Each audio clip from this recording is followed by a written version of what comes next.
Shalom Bapak-bapak semuanya. Shalom. Iya, kita jangan langsung ke sana dulu dong, ke sini dulu bagaimana? Sudah semakin dikuatkan dong. Kita kan minggu lalu kita bahas mengenai bagaimana Roh Kudus tuh membangun kehidupan kita secara pribadi. Dan cuman ya kali ini saya tidak hanya bersama dengan Pak Pendeta Bun Mintat sebagai KB Teologi dari BPD DKI Jakarta, juga bukan hanya ditemani beliau Pak Pendeta Maringan selaku sekretaris dari BPD GBD Jakarta, tetapi juga saya ditemani oleh sahabat kami yaitu Bapak Pendeta Petrus Legowo yang dalam segala situasi selalu legowo. Beliau seperti itu. Beliau adalah wakil 3 BPD GBD Jakarta. Senang Pak Petrus akhirnya bisa bergabung setelah sekian lama selalu memberikan tempat kepada rekan-rekan yang lain, tapi Pak Petrus bisa bergabung kali ini. Amin. Suwe ora jamu, jamu godong telo. Artinya kita ketemu sama-sama luar biasa. O-nya? Enggak ada O-nya. Aduh, tapi yang pasti suwe ora jamu, jamu daun teh. Suwe ora ketemu lagi di ngeteh.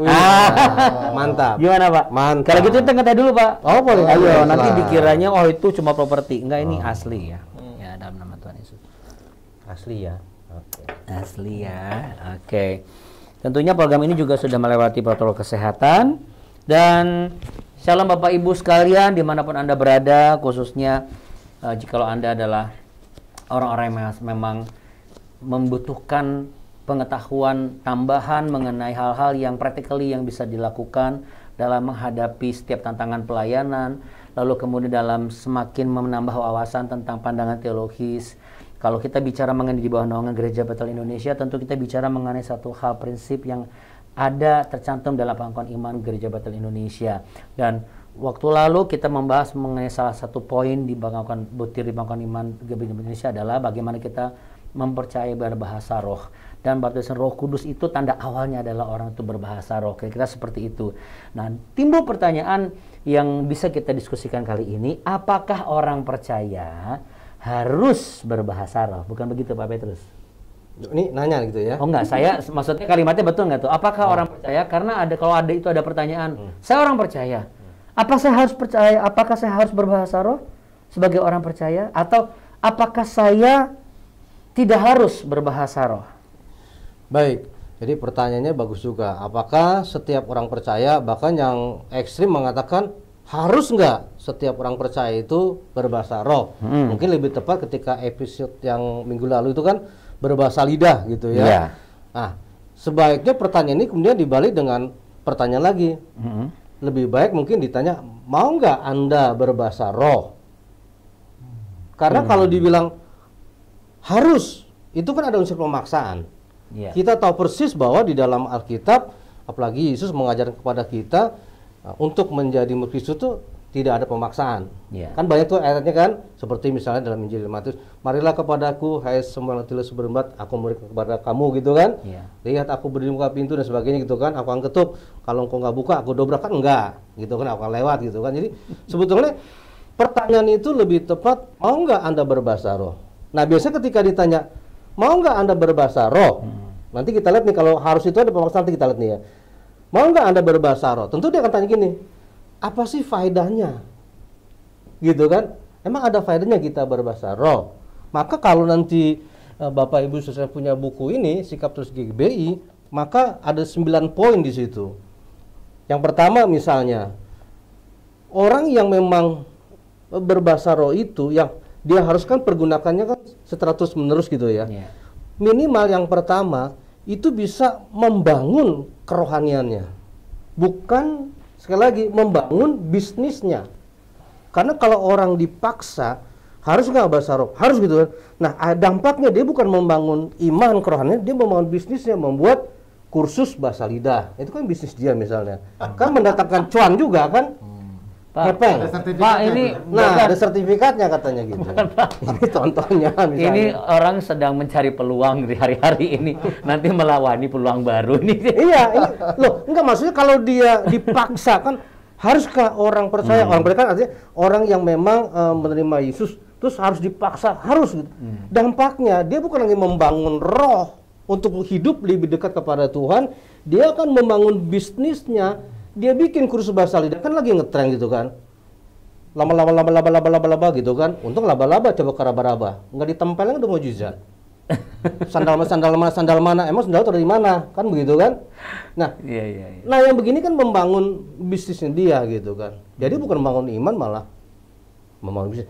Kedua, dia akan lebih peka terhadap hal-hal yang rohani. Minimal ketika dunia mengajak dia untuk melakukan hal yang bukan rohani, yang rohana, maksudnya dunia gitu kan.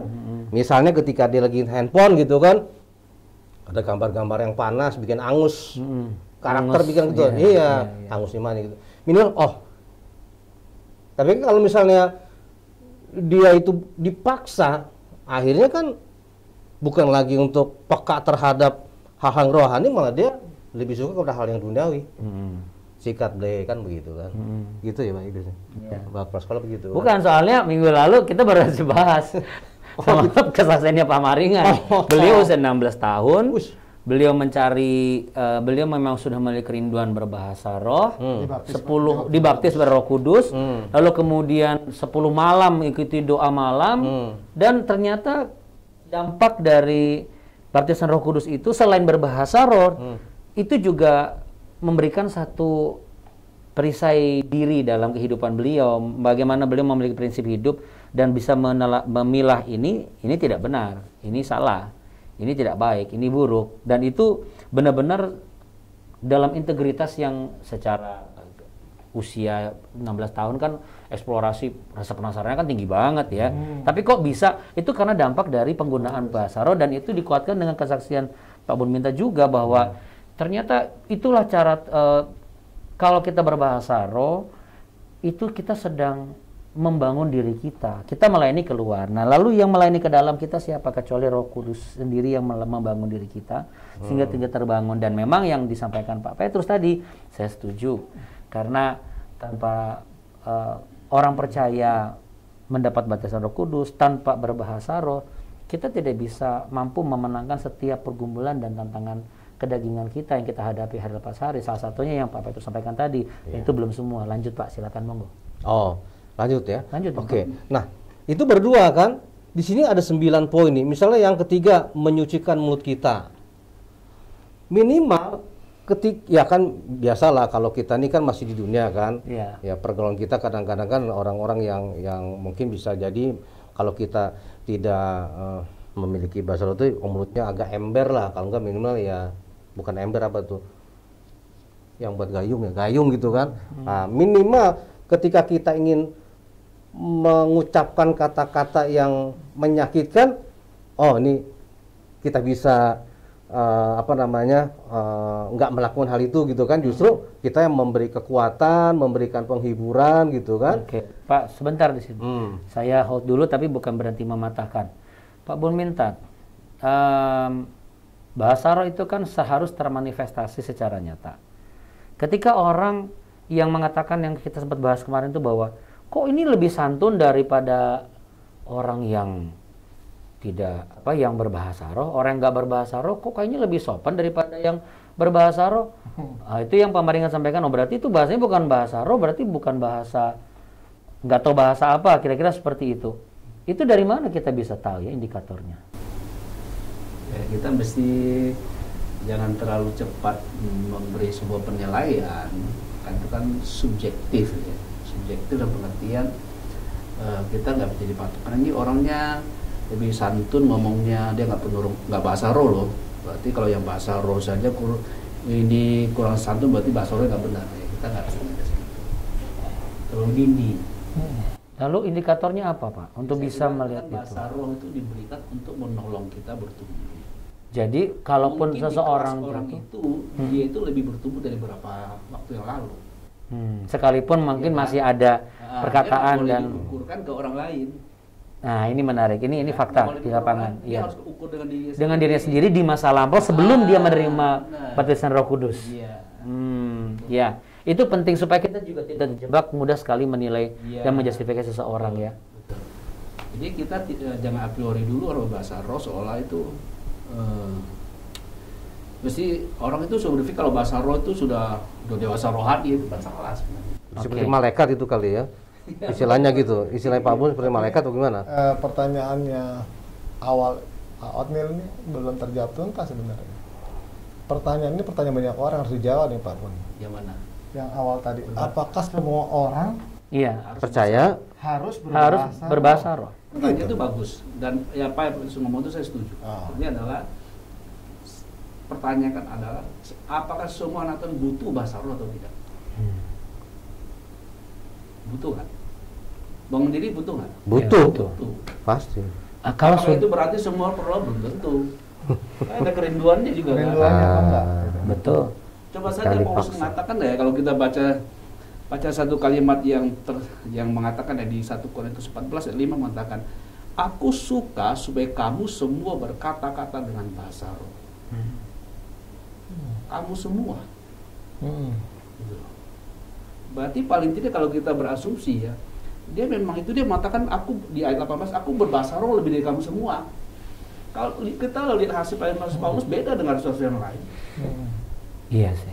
Betul ya Pak ya, Bu ya, di rumah. Betul ya. Kita harus akui enggak? Benar, jangan-jangan gini, jangan-jangan tanpa kita sadari kita kayak nggak butuhin Roh Kudus juga gitu. Jadi percayaan tadi awal tadi betul. Ya bukan butuhin Roh Kudus, tapi kita nggak butuh bahasa roh. Makanya akhirnya itu tidak masuk di dalam pelayanan dan kehidupannya gitu ya. Jadi pertanyaan yang lebih pragmatis adalah apakah semua anak Tuhan butuh bahasa roh? Iya. Nah, itu kan lebih bagus. Ya, Pak. pertanyaan. Ketika kalau engkau butuh berarti engkau harus Iya. berbahasa roh. Kenapa? Karena Ya. ada manfaatnya memang itu membangun. Kalau tanya butuh pasti butuh. Iya itu. Ya. Jadi sesuai perkataanmu. Tapi ada Kan yang proses, tidak, ya kan, ya? berarti ada yang tidak menyadari bahwa dia membutuhkan bahasa roh ya, Pak. Karena harus beri pengertian, kita sebagai pelayan Tuhan itu harus mengarahkan, membangkitkan kerinduan. Kayak gini loh, kalau orang tuh nggak pengen beli barang kalau tidak lihat promosi kan, itu nggak? Iya. Lihat dulu iklan, lalu muncul keinginan, iya kan? Iya, wes. Walaupun itu kan benar. Tapi ya, kalau itu kita- firman Tuhan harus ya paham. Kita bersyukur loh, kita di GBI, ya, orang GBI, orang karismatik, orang Advent Kota, percaya baptisan Roh Kudus, percaya bahasa Bahasa roh. roh. Jadi kalau ini terkaitnya, maaf, saya bilang beruntung. Kadang mereka ada di dalam pengajaran yang percaya hal-hal seperti itu. Kalau orang percaya banyak, tapi ada orang yang nggak percaya itu, ya nggak akan bisa. Iya, oke. Karena kalau dia tidak percaya keberadaan bahasa roh itu sendiri, Bagaimana dia mau bisa minta? iya, bagaimana dia bisa Bagaimana menerima? dia mau bisa mengejar karunia roh itu? Iya. Apalagi dia berpikir Hmm. ya suka-suka Roh Kudus kasih lah. Iya. Ya kan akhirnya itu kan bisa membuat dia terhambat Pasif di lah langkahnya jadinya. gitu, jadi pasif gitu. Kalau kita lihat manfaat gunanya, waduh, siapa yang nggak butuh bangun diri? Iya. Betul nggak? Apalagi kalau kita Betul. baca di ayat 2 mengatakan kita mengucapkan hal-hal yang rahasia loh. Iya. Yang rahasia. Ketika berdoa Yang dan tidak berdoa. terungkap ya. Iya, masa. Iya. Jadi kita ketika itu Saat menyembah tuh ya, Pak karunia Abun, ya. untuk menafsirkan. Iya. Ketika bahasa roh itu disampaikan, kalau kita memberikan karunia menafsirkan, kita menjadikan hal yang rahasia gitu loh. Gitu. Jadi sebenarnya jikalau ada barangkali Anda yang mungkin karena harus informasi yang begitu luas, lalu Anda merasa, udahlah kita jangan terlalu kelihatan bahasa roh kok kayaknya beda sendiri. Kita dalam pembicaraan ini, obrolan ini Bapak Ibu, ini justru sudah mengungkapkan satu fakta dan kebenaran. Inilah yang relevan dan faktual dengan apa yang menjadi sikap pandangan teologis Gereja Baptis Indonesia. Kenapa kita perlu memiliki kepercayaan keberadaan bahasa roh itu sendiri, fungsinya, implementasinya, dan baptisan Roh Kudus. Karena itu semua membantu dalam pelayanan kita. Karena tanpa bahasa roh tidak ada impartasi kuasa yang menyingkapkan sesuatu yang belum terungkap. Kira-kira seperti itu ya Pak. Ya, membangun diri. Membangun diri kemudian itu kan. Kita berbahasa roh kan Membuka oleh roh kita rahasia-rahasia. melakukan hal yang seperti di Roma 8:26 kan. Oleh roh itu hal-hal yang kita menyampaikan hal yang melampaui bahasa kita. Roh itu membantu kita dalam doa gitu loh. Dan keluhan-keluhan yang tidak terucapkan. Betul. Dan itu juga menyambung lagi menambah tadi yang Pak Petrus sampaikan, menyegarkan rohani kita juga. Itu jelas yang minggu lalu kita sudah pernah bahas bagaimana kita udah capek, sudah apa dengan tiba-tiba somehow secara roh nggak kelihatan, tetapi itu berdampak pada kekuatan rohani kita sehingga kita tuh tidak mudah untuk digoyahkan gitu ya. Bisa tetap semangat gitu ya. Tetap semangat ya. Kalau minggu lalu Pak Maringan sama Pak Buminta sudah sempat saksian Pak faedah dari bahasa roh itu. Nah, barangkali Pak Petrus bisa bagi sedikit supaya secara pragmatis tadi bukan harus enggak, tapi kita ada satu pengakuan. Ya, memang saya membutuhkan. At the end saya membutuhkan itu, membutuhkan bahasa roh itu untuk membangun diri saya. Monggo silakan Pak Petrus barangkali. Ya, memang kalau berbicara tentang bahasa lidah gitu ya, itu kan untuk membangun juga. Nah, tanpa kita sadari terkadang ketika kita lagi berbahasa roh, mereka yang memang katakanlah anak-anak Tuhan yang memang tak setia, itu merasa dikuatkan. Saya sendiri nggak tahu persis, tetapi ketika kita berbahasa roh, artinya ketika saya juga untuk menyampaikan lewat pujian, penyanyi gitu, mereka merasa dikuatkan. Nggak tahu Tom, kayak semangat gitu loh. Kayaknya ada kuasa Tuhan yang melawat dan membuat kami itu kuat gitu dalam itu yang dikatakan kuasa adikodrati yang kita terima supranatural. Iya itu. Jadi kita nggak tahu apa yang dia alami, tapi ketika kita melakukan doa penyembahan seperti itu, pujian itu, mereka merasa mendapat lawatan Tuhan. Kita juga nggak tahu gitu kan, hanya mereka aja yang melihat kita melakukan itu, saya melakukan itu, merasa lawatan Tuhan itu.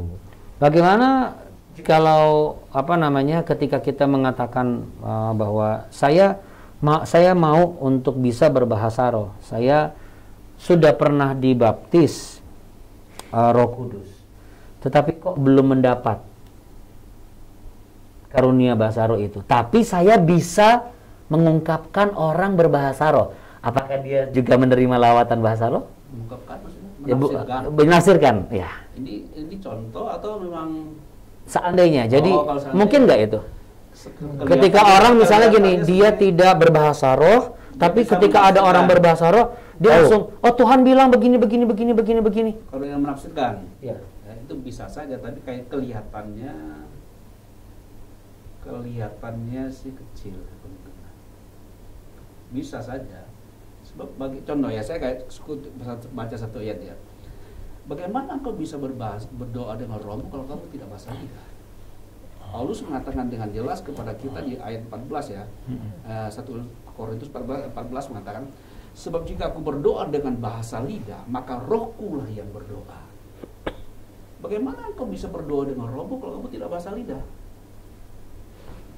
Berdoa dengan rohmu bukan diam begini. Kalau bahasa Indonesia, sebab jika aku berdoa dengan bahasa roh itu dia lidah, speaking tongue. Sebab jika aku berdoa dengan bahasa roh, maka rohku lah yang berdoa. Artinya kalau kita tidak berdoa dengan bahasa lidah, bagaimana you bisa mengatakan rohmu berdoa? Nggak bisa. Berdoa dalam roh itu bukan diam begitu, bukan.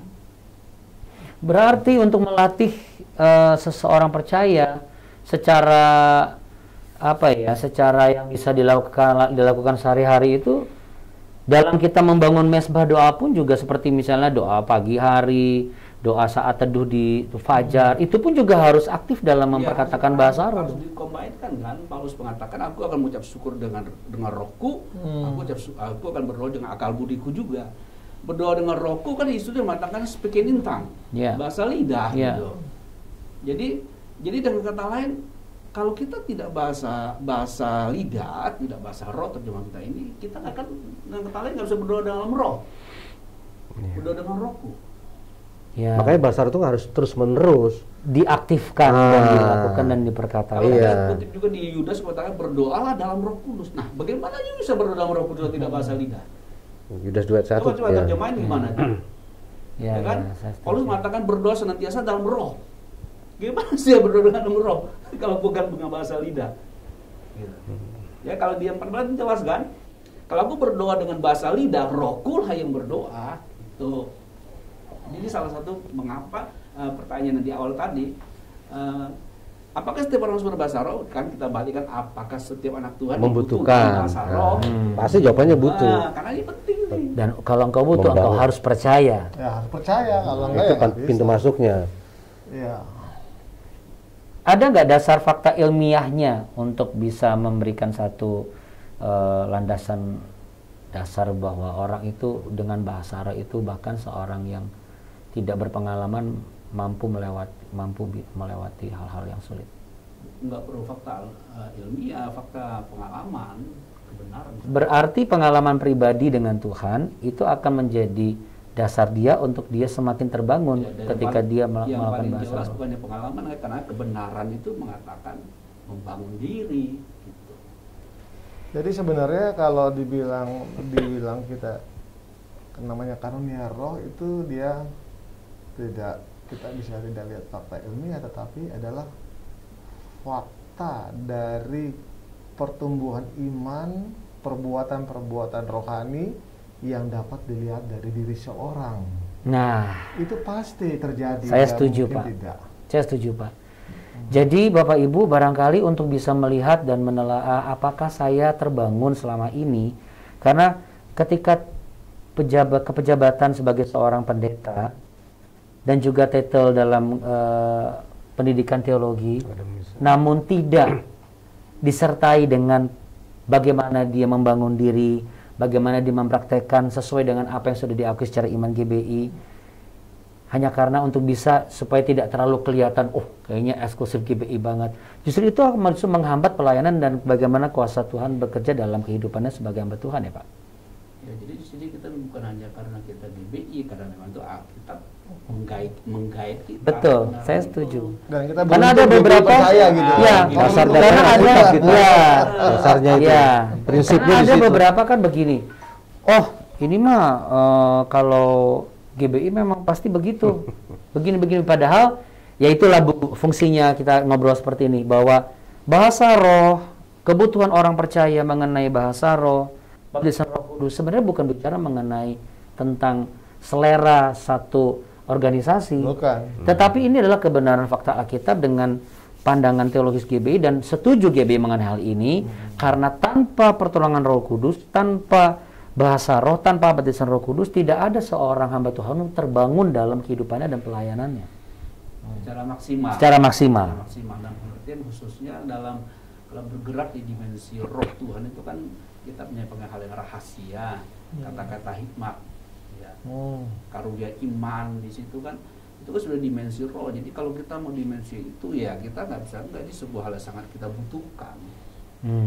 Apa yang harus dikerjakan ketika seseorang memang perlu untuk merombak hal-hal yang selama ini membuat dia menjadi orang yang begitu tertutup dengan pengetahuan seperti ini, Pak?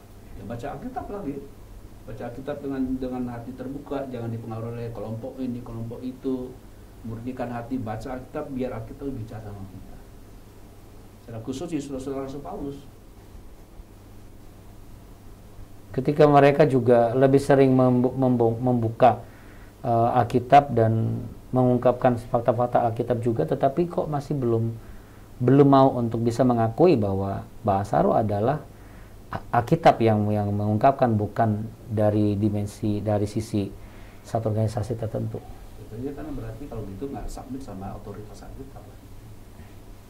Sikap hatinya harus submit dengan otoritas Alkitab dan menyadari bahwa memang orang percaya bukan harus berbahasa roh, tapi Ya, membutuhkan itu itu. lebih tepat kalimatnya mungkin. Ibu rumah tangga pun butuh bahasa Oh iya, roh. Semua lah. anak-anak juga butuh. Anak-anak juga. Itu yang saya mau tanya. Iya. Ketika seorang anak rindu bahasa roh, apa sih yang harus dilakukan?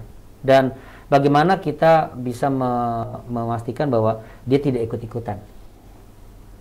Seandainya, misalnya. Kalau saya secara pribadi untuk kayak anak saya, mereka ikut kita ibadah, menyembah, dan mereka kan terbangkit sendiri di dalam pengajaran kita, pentingnya kita hidup dalam kepenuhan roh, dipimpin oleh roh, gitu. Dengan adanya manifestasi salah satu adalah karunia bahasa lidah itu, mereka akan terbuka pikiran, akhirnya mereka rindu, mereka bisa juga dapat. Ada rekan saya menghentikan anaknya berbahasa roh ketika sedang lagi mesbah doa. Jangan ikut-ikutan. Salah atau tidak? Ada anak umur berapa itu? Usia 11 tahun sama 4 tahun. Kalau dia serius, menurut saya jangan bijak. Kecuali kalau dia tiba-tiba kan main-main lari-lari. Atau dia nggak paham juga kali ngucapin apapun dengan maksudnya. latah gitu kan. Nah, itu nggak boleh. Kalau Tapi menurut kalau saya dia- sebenarnya itu tidak langsung orang tua nggak harus stop kan. Ya itu dia harus memiliki kepekaan roh. biasanya kan orang yang berdoa bahasa roh aja impartasinya kerasa kok dalam satu ibadah. Ketika orang berbahasa roh, berdoa bahasa roh itu kan beda. Betul. Iya, toh kan atmosfernya aja udah langsung Betul. berbeda kita Betul. rasakan. Membuat gitu. semua orang tuh benar-benar bow down sama Sebenarnya hadirat kalau Tuhan. itu adalah anaknya, kita bisa merasakan dong. Harusnya roh itu Betul. bisa Bisa merasakan. jadi bukan anaknya kali ya. Nah, biasanya kalau ada anak itu yang kayak gitu kan biasanya misalkan lagi jalan main gitu, dia karena baru dari gereja lo bisa gitu gitu itu. Nah, itu mungkin dia itu. Tapi kalau dalam kondisi memang lagi dia ada mesbah keluarga yang menyembah, dia justru nggak boleh berpikir itu anak di stopin atau dia ikut-ikut, belum tentu. Nah kalau itu memang karya Tuhan yang Maria, kan dia membatasi karya roh, sayang banget gitu. Iya. Ya mungkin ya tadi memang prinsip kehati-hatian itu perlu. Ya, mungkin ada anak yang ikut-ikutan, tetapi bukan berarti Tuhan nggak bisa bekerja kepada anak-anak seperti itu. Ya, barangkali kalau kita ngeliat di video di YouTube ada berapa video yang muncul anak-anak kecil tuh yang sedang berdoa dalam bahasa roh, tapi dia nggak tahu, cuma karena istimewa disuti aja dia berdoa begitu kan. Itu membuktikan bahwa karya Roh Kudus. Bahkan keluar air mata loh. Iya. Air mata loh. Untuk seorang anak yang memang belum punya pengalaman hidup yang berat Iya, ya.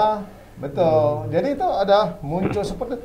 Kalau menurut saya sih sekarang banyak anak-anak sekolah minggu juga ibadah-ibadah sekolah minggu ya yang melakukan puji penyembahan, mereka sudah ngerti itu lawatan Roh Kudus loh. Dan terima. Yes. Dan terima. Dan dari pengalaman Iya. tempat saya mengembalakan ada tuh Pak Andi. Ada. Jadi dalam momen khusus kita guru-guru aja Iya. kita berdoa, di situ mereka memang berdoa penyembahan Iya. sampai kemudian mereka diem. Meneteskan air. Wah, itu saya juga, luar Dan biasa justru kalau Tuhan menurut melawat saya, dia gitu loh. Wah, dahsyat. Tapi Ya. justru di dalam generasi sekarang ini Mm-mm. dia bersyukur. Justru anak-anak kecil yang seperti sekarang yang sedang banyak mengalami terobosan pengalaman rohani seperti ini. Iya. Betul. Saya terus terang saya mengalami di kedua anak saya. Oh, gitu kan. Sederhana tetapi mereka lakukan dan mereka mengalami yang namanya saya bisa melihat bagaimana berdoa tuh bisa menangis. Itu kan nggak, kalau dia nggak mulai hubungan yang khusus, Oh, pengalaman nggak khusus, bakalan. Saya yakin iya. Kalau orang dewasa mungkin nangis apa? Bisa juga dia karena masalahnya terlalu berat bisa juga. Kalau anak-anak kan masalahnya Murni, anak-anak murni biasa. Murni. Lalu saya tanya, kok bisa kamu nangis kenapa? Nggak tahu, tapi nggak sedih katanya gitu. Iya, betul. Oke, itu apa Pak? Ya itu kasih Tuhan, saya bilang begitu. Ya. Itu Roh Kudus sedang bekerja. Sejak saat itu, anak saya kalau berdoa begini, Tuhan Yesus, aku Umur berapa, minta Pak? Roh Umur berapa? Kudus-Mu. Dari umur 4 tahun sekarang 8 tahun Oh tadi. iya. Aku sama kakaknya itu sama gini, Tuhan Yesus, aku minta Roh Kudus-Mu untuk menuntun aku belajar ya. Dan saya mendengar cara dia untuk berkomunikasi itu bukan Kayak Tuhan ngobrol ya? Allah, enggak, dia kayak benar. Saya pikir dia lagi ngobrol sama siapa kan? Kayak anak mau bapak gitu ya. Iya. Jadi kan gini, pelajarannya kan susah. Roh Kudus bantu ya. Amin. Jadi, Dek, apa yang kamu minta? Saya nggak memandang bahwa itu dia malas. Aku minta supaya kalau aku baca langsung hafal. Langsung hafal dan ngerti. Jadilah Oh, seperti kenapa? imanmu. karena kan dibantu Roh Kudus, Pak. Oh, amin, saya bilang gitu. Amin, yes. Kenapa? Iya, habis terbukti.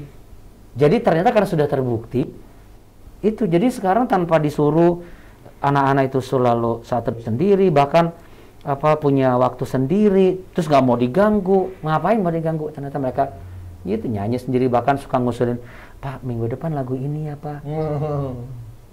Nah jadi pembicaraan ini sebenarnya seharusnya ya kita rindukan juga terjadi di setiap keluarga-keluarga ya tentunya. Keluarga Bapak Ibu semua. Jadi akhirnya kita mendapat satu kesimpulan, nanti akan di finalize konklusinya oleh Pak Bun Minta, tapi saya akan minta satu-satu dulu. Kalau saya pribadi saya merasakan begini. Sederhananya begini, kehidupan keluarga hamba Tuhan seharusnya lebih sederhana. Sesederhana bagaimana ia membangun hubungan dengan Tuhan. Karena ini bicara mengenai sikap hati, bicara mengenai keterbukaan hati, bicara mengenai kejujuran hati. Kalau kita benar-benar bisa seperti itu, saya yakin dan percaya. Terobosan sih demi terobosan pasti akan terjadi. Tuhan pasti akan berbicara.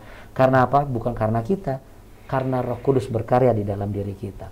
Dan bahasa roh itu adalah salah satu kunci yang bisa kita gunakan untuk membuka itu. Itu saya rasakan sendiri, Pak. Sederhana, tetapi dampaknya luar biasa. Bagi saya, Kalau bukan Roh Kudus nggak mungkin lah anak sekecil itu untuk bisa betul. Bagaimana Pak Petrus di konklusinya, silakan Pak. Jadi katanya ke Pak Bun dulu nggak apa-apa. No, Pak Bun, silakan. Ya. Kalau saya memang dalam keluarga ketika kita menyembah, kita sebagai orang tua, kalau kita sebagai hamba Tuhan ya, jangan tahan-tahan tumpangan tangan ke atas anak-anak kita. Yes. Itu penting. Yes. So seringkali manifestasi karunia Roh lewat tumpangan tangan. Yes. Itu penting. Saya sepakat. Kalau anak saya dulu ketika masih kecil, kalau mamanya atau kita berdoa itu mereka di samping kita. Mereka sering nangis-nangis. Kita nyembah dia nangis dari kecil, 2 tahun, 1 tahun. Nah, saya nomor 2 kan sekolah kitab cewek.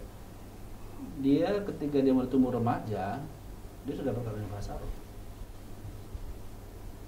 Karena kita sering bawa dia dalam doa kita. Gitu. Jadi mereka lebih gampang, lebih terbuka. Tidak block minded, tidak dimasukin paham-paham yang tentang keraguan tentang karunia bahasa roh, Yes. bahasa lidahnya. Karena ia sudah mengalami sendiri, Ya, sehingga itu lebih teguh di pasti. lingkungan membangun dia mereka juga. Gitu. Oke. Ada tambahan lagi Pak Bun minta? Cukup. Apa ringan Pak? Saya kira kalau kita tadi ada satu sebagai pertanyaan, apakah orang percaya itu butuh Roh Kudus? Saya kira ini pertanyaan penting buat kita semua nih. Kita sudah melewati pandemik yang begitu banyak, membuktikan kita ini, dunia ini sangat terbatas dan nggak bisa berbuat banyak apa-apa. Betul Pak. Kalau nggak mau hidup mengalami pengalaman di dalam berdoa berbahasa roh, ya rugi. Ya. Karena secara fakta bahasa roh itu pasti akan membangun rohani kita. Ketika rohani kita terbangun, sebenarnya itu dampaknya, implikasinya juga kepada tubuh jiwa roh kita semua. Spirit kita, pekerjaan kita, motivasi kita, itu berpengaruh kepada seluruh aspek hidup kita sebenarnya. Jadi kalau orang tidak mau dia bertekun di dalam doa, bertekun di dalam berdoa, menyembah dalam roh kebenaran, sebenarnya merugikan diri sendiri. Pengalaman, ya, saya sih kalau memang Tuhan ingat harus berdoa, bangun. Saya beberapa hari ini, Tuhan bangunkan pagi hari jam 2. Rasanya ngantuk mungkin, tapi saya bangun. Karena dia minta saya datang menyembah, saya datang menyembah. Nanti jam 4 ya, sudah bikin renungan pagi kiriman. Harusnya ngantuk, tapi nggak ngantuk. Gitu. Itu salah satu contoh praktikally yang memang pasti ya dialami oleh kita. Jadi saya merasakan, saya tahu bahwa kalau memang roh itu bekerja membangun kita, dia tahu, dia punya maksud yang baik untuk kita dan kita menurutinya. Saya percaya itu dampaknya tetap ada. Saya sih berharap ya, semua kita anak-anak Tuhan, ya, yang tadi Pak Bun bilang, apakah orang kita butuh bahasa roh? Itu harusnya, gitu. Dan saya berharap sih ya, apalagi kita ini di acara GB, ini orang GB kalau nggak rindu kayak gini ya, sayang. Karena pengajarannya sudah jelas, mengajak untuk seperti itu. Betul. Dan kita harus submit untuk hal itu ya Pak. Iya. Seperti kita submit kepada Alkitab sebagai dasar kebenaran. Ya, Pak itu terakhir last bandalis. Ya, berbahasa lidah, siapa takut? Takutlah kalau lidah kita ini tidak berbicara kebenaran. Terimalah Roh Kudus. Amin. Supaya kita berbahasa lidah. Haleluya. Berbahasa lidah siapa takut? Takutlah jika lidah itu tidak berbahasa. Bukan, takutlah kalau tidak beri tentang kebenaran betul. Betul. Karena setiap orang yang mengaku Yesus adalah Tuhan adalah karena ada Roh Kudus dalam dirinya. Harus diperbahasakan. Begitu Pak Pendeta. Sama-sama kita semua. Baik, Bapak Ibu, seperti biasanya kalau Anda punya pengalaman mengenai hal ini atau Anda mungkin seorang seperti kami juga seorang ayah, juga seorang suami, ya kan? Anda juga ingin berbagi atau menanyakan hal yang sifatnya bisa dilakukan dan itu bisa diterapkan. Silakan bisa tulis di kolom live chat ataupun WA ke BPD GBD Jakarta dengan nomor 0812 1047 3665. Sekali lagi 0812 1047 3665. Dan pada akhirnya kita sepakat dengan satu kesimpulan. Orang percaya butuh bahasa roh. Ya, Karena bahasa roh adalah bahasa yang membangun kehidupan kita. Kalau kita terbangun, maka seluruh aspek kehidupan kita dan setiap orang di sekeliling kita juga akan terbangun. Nama Tuhan dipermuliakan. Amin. Terima kasih sudah bergabung bersama kami di Ngeteh Ngobrol Teologi. Makasih buat tim yang sudah bertugas hari ini. Ya, Tuhan Yesus memberkati berlimpah-limpah. Tuhan berkati semua. Silakan diminum tehnya, Ya. Pak. Iya. Masih ada ya?